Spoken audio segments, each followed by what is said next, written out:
Over the years, I've owned several different crane games. I used to run a business with them, and I've also had quite a few different models in my personal collection. But over time, I grew bored with all of them since each machine was basically the same thing. So I sold that Talon crane I did a video on, and left the space it occupied open in the hopes of finding something older and more unique. And what I found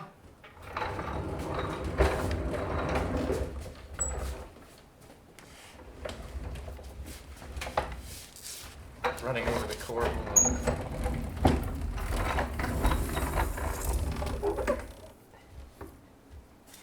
is both very old and very unique. But I'll get into exactly how old it is and exactly how unique it is towards the end of the video.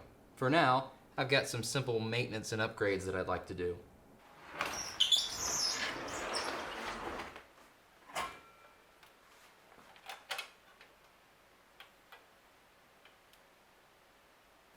First off, a lot of the hardware on this machine is loose, so I'll need to tighten some things up.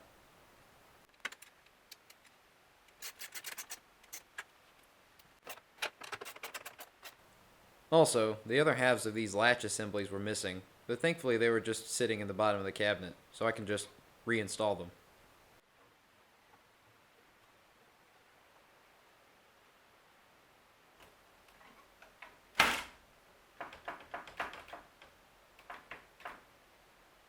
You can also see here that this control panel is starting to collapse. Looks like it's just a loose bracket, so this should be an easy fix.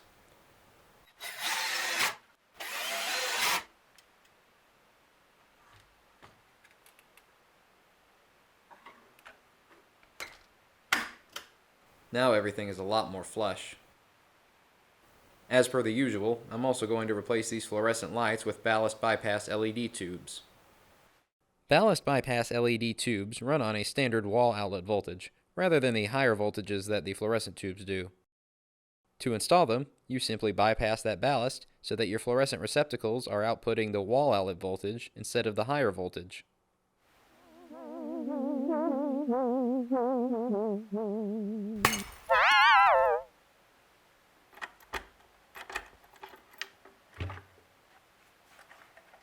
Now I've done this several times before, but I'm used to having both a hot and a neutral wire coming from the ballast.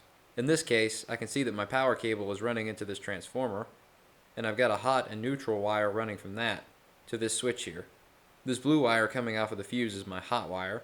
That's running to this ballast here, but I don't have any neutral wire on this ballast.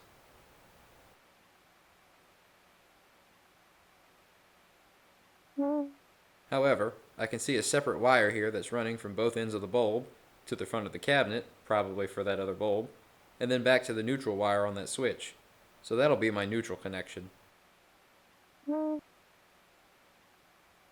what I'm going to do is remove this hot wire from the ballast input and connect it to the wire at the ballast output. And since I'm already connected to neutral, that'll complete the circuit and give me 120 volts at the bulb receptacle.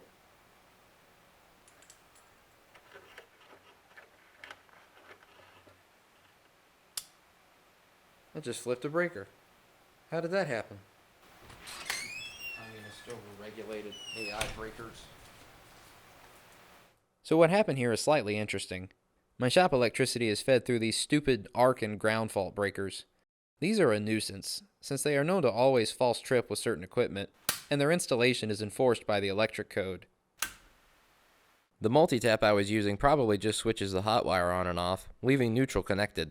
Since hot and neutral are ultimately connected at the transformer, and hot was connected to ground through my soldering iron, the breaker thought I was experiencing a ground to neutral fault, and snapped off.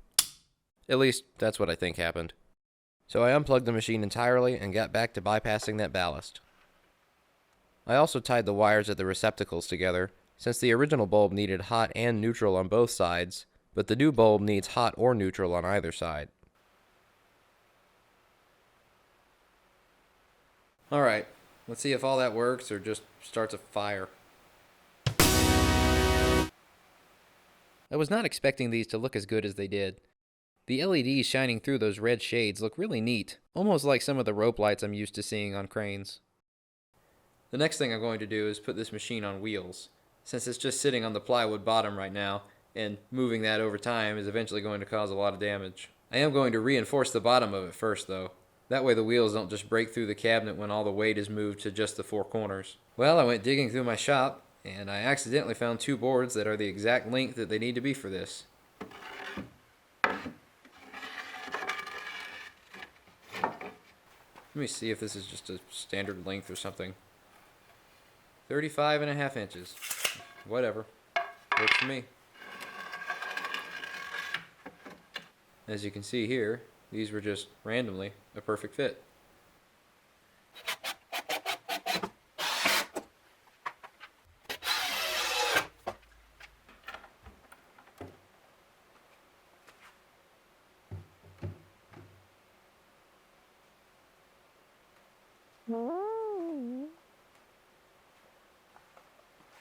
Well, I can't secure these boards to the bottom of the cabinet from the back of the cabinet, but I'll be using really long screws for the wheels, so they'll go through the floorboard and into these new boards.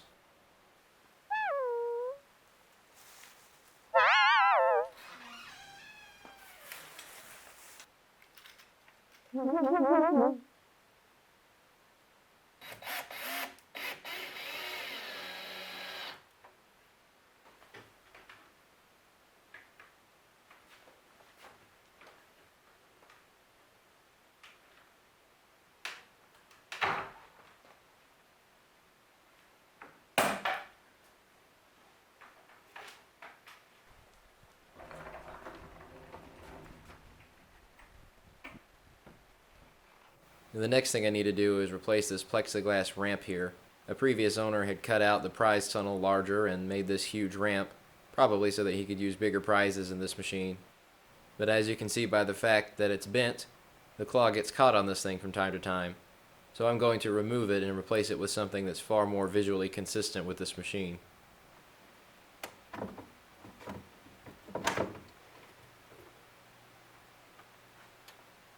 To make this ramp, I took a couple of measurements and designed everything in my Fire Sprinkler CAD software. I then printed out my design to scale. After a few revisions, I used this as a template so I could cut out the parts that I needed for the ramp.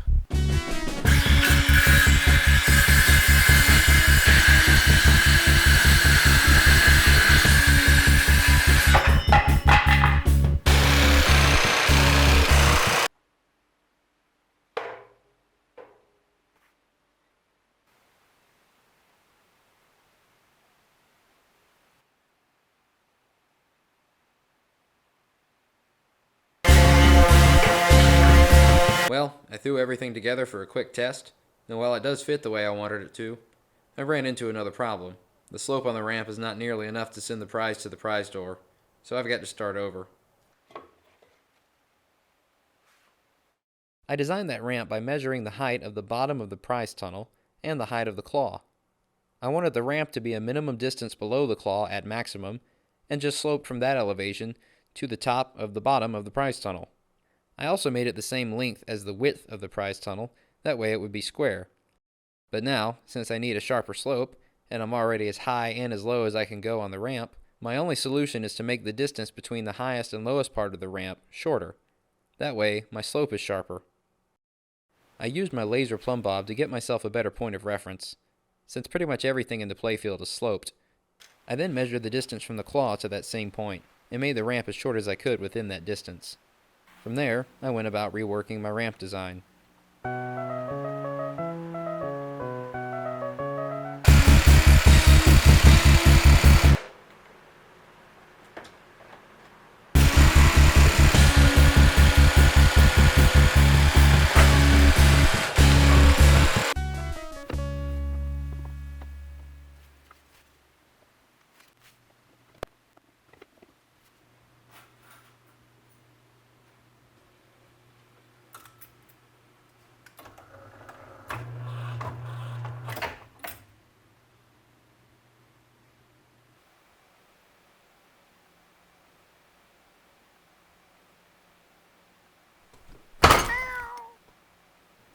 Prizes are a little more willing to go down this new ramp than the old one, but I think the wooden surface is causing them to stick a little bit.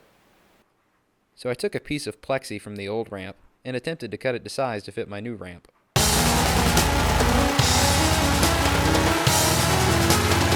There we go. Guess I probably should go a little slower than that. I was careful to use incremental drill bit sizes when making the holes for the screws, since the plexi was so prone to shattering. From there, I painted the ramp and added T-molding to complete the retro look. And while I was at it, I replaced the T-molding on the front of the cabinet too.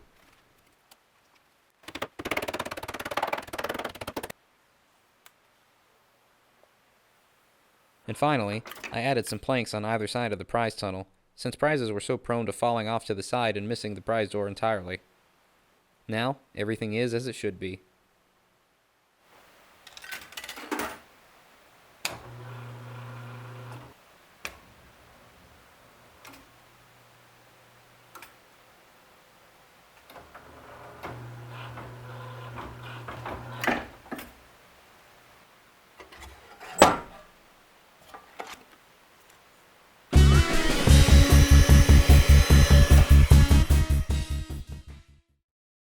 So that's got all the obligatory coin-op corner stuff out of the way, but what I really wanted to talk about in this video is what makes this machine so unique. You're probably familiar with the red and chrome cranes from the 1980s. These things were everywhere, even when I was going to arcades in the early 2000s. But ever since then, pretty much every machine that's been manufactured has used that same mechanism or some slight variation of it. And instead of explaining that again, I'll just cut to some old footage. Now on a modern crane, or in this case a vintage clean sweep crane, they still make them just like this today, what we have is a wire that runs to a coil inside this claw casing, and whenever that coil receives voltage down that wire, it magnetizes and draws up that plunger here. Now the way that the operators would run their cranes is that they would adjust that voltage, raise it and lower it, until it was just so that they could give out a prize every so many plays, after they made a profit. So if they had something, like a stupid little puppy, they could make the claw stronger. If they had a nice big Garfield here, they'd make it a lot weaker. At least that's what I did when I ran a claw machine business. This is a very effective means of controlling the payout rate, guaranteeing the operator a profit, but still allowing a skilled player to win a prize. The Lucky Crane doesn't work anything like that.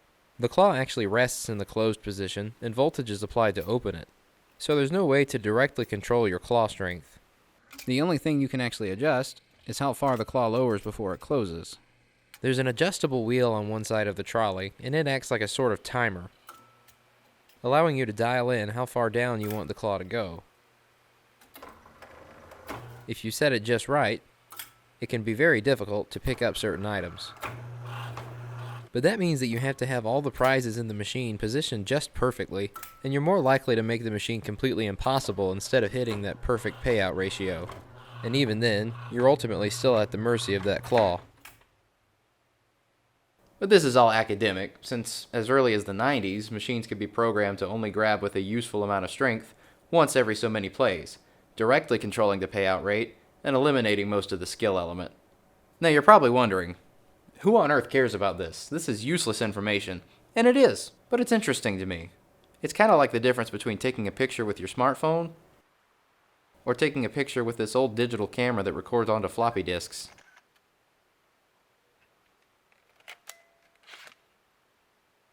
No, it's not anywhere near as efficient or useful as the modern means, but it's interesting to see that at some point in time, this is the way it was done. But what time, and specifically what year, was this machine manufactured in?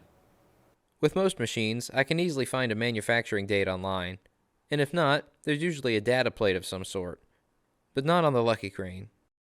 I did find a Japanese video that dates the crane to 1974, but there's no direct source cited. Elot's website lists a Lucky Crane of some sort with a manufacturing date of 1974. However, this is a completely different machine, and there's also no direct citation. I did find a patent from 1948 that's very similar to this machine, the Holly Crane. It featured the same normally closed claw mechanism, but amongst other differences, this was a strictly electromechanical machine, whereas the Lucky Crane runs on IC chips. After some further research, I found out that Sega had copied certain aspects of the Holly Crane design for their own Japanese cranes during the 1960s. It's feasible to assume that my crane came out in the 70s to compete with those. It even came with the manual, which at this point might as well be an original signed copy of the Book of Hebrews. But even it doesn't have a date listed anywhere. It was probably stamped right here, and then Chuck E. Cheese chewed it off to give me a hard time. My next step was to check the motors and transformers for date codes, but I came up empty-handed. I also tried to decipher the date codes on these chips, but I couldn't find anything to that end either. As a last resort, I reached out to Clov. One user suggested the 1970s, and also pointed out that the voltage regulator was clearly from 1984. However, the voltage regulator is one of the first things I'd ever think to replace in a machine, so it's reasonable to assume that this could have just been replaced in 1984. Eventually, user Androob, or Andrew B, whatever, posted the key to the date code on those other chips. I can now confidently say that this machine was manufactured in the year 4. At that point, I had exhausted most of my typical resources, so I began reading up on the UPL company.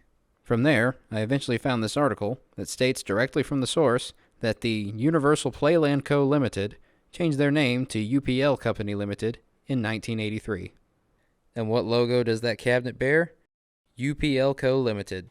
So that voltage regulator was right. The machine was manufactured in 1984 by UPL Co. in Japan. Keen-eyed viewers could have pointed out the Japanese origin earlier, since most machines don't feature a transformer right off of the power cable, and most motors in the US don't run on 100 volts. The transformer is there to step down the voltage, that way the machine could be safely used in the US, since in the US we use 120 volts, and in Japan they only use 100. Looking at the old fluorescent bulbs, these are actually the original ones all the way from Japan. These are so cool. I'm definitely going to hang on to these for their historical value. The voltage and the currency were likely both converted over by that company listed on the manual, but I couldn't find any more information on them at all. So as strange as it may seem, well into the heyday of the modern, standardized mechanism, machines were still being manufactured, sold, and even imported that used an inferior design from the 1960s and really the 1940s. But it's clear how unpopular these were in the US compared to the standard cranes. I can find tons of those red and chrome style cranes available on the secondhand market, but this is the first Lucky crane I've ever even seen for sale. So that's the UPL Lucky crane. It's rare, and it's weird, but one thing's for sure. I definitely feel lucky to have it.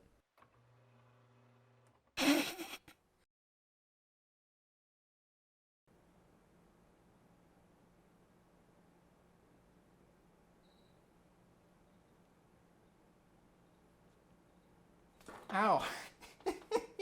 You bit me. You stupid thing. What is wrong with you?